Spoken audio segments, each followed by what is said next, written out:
अदिरा घसरगुंडी खेळते ना, ये ना खाली चल.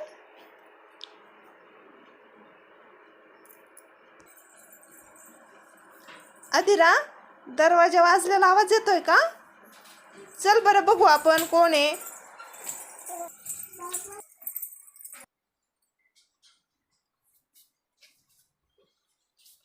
तुम्ही मला अदिरा? हो. तुम्ही सांगितलं होतं की इथं यायला, म्हणून मग मी आले बघण्यासाठी. हा हा. तर मला ती जागा दाखवता का, कुठे काय होतंय ते? हा दाखवतो. चला म्हणा दाखवतो आम्ही. हीच जागा आहे ती. हीच जागा आहे.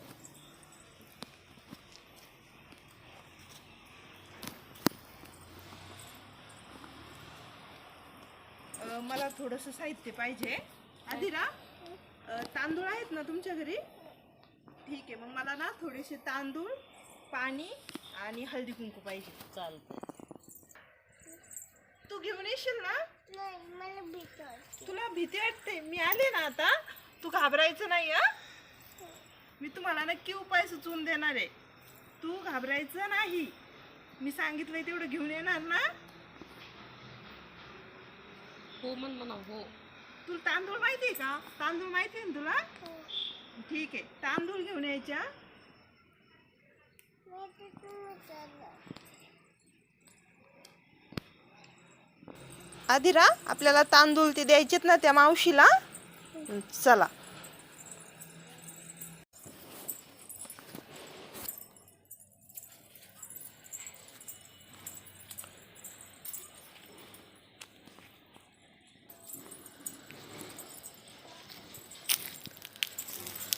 एक मिनिट.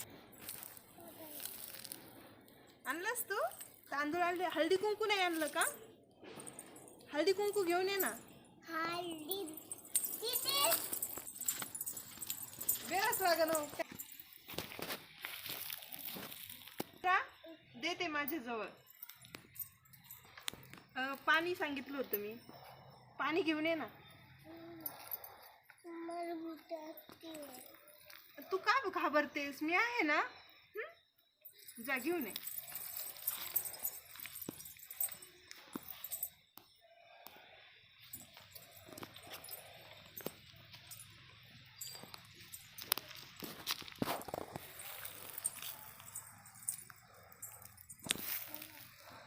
दिलंस?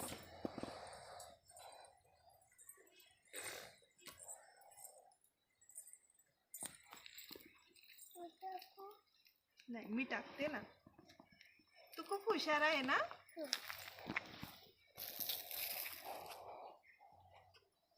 ते आहे ते काय आहे?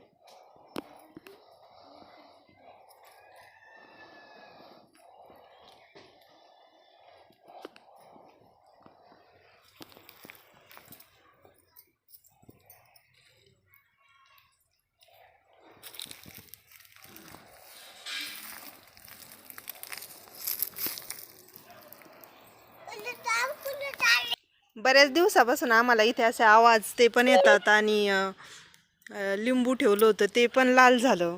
यांनी आम्हाला सुचवलं होतं की लिंबू ठेवून बघा, जर काही असेल तर ते लाल कलर होईल. झालं होतं ना आदिरा?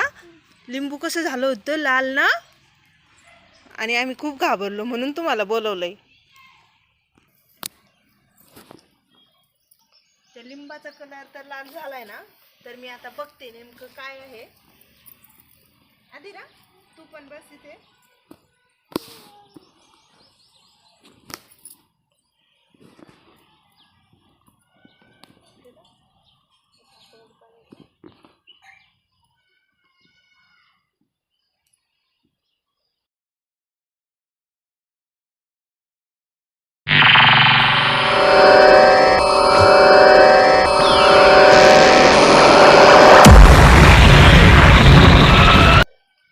आता एवढं तर कळालंय की इथे आत्मा आहे.